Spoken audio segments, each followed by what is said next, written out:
তিন জায়গায় প্রয়োজনে মিথ্যা বলা যায়।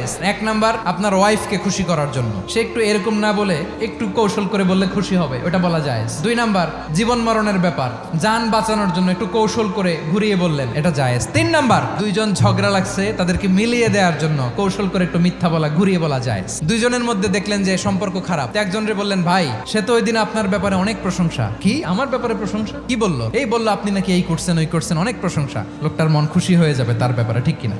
আবার তার সাথে যার ঝগড়া, ওরে যে বলুন, ভাই ওই দিন তো সে আপনার অনেক অ্যাপ্রিসিয়েশন করলো, অনেক, সে তো অবাক, কি রে বলে কি? এই যে দুইজনের ব্যাপারে দুইজনের একটু ভালো ভালো কথা বলে দিচ্ছেন, একদিন দেখবেন রাস্তা দিয়ে হাঁটার সময় একে অপরকে সালাম দিয়ে ফেলছে, সালাম দিয়ে বুকে জড়ায় ধরছে, আছে না নাই?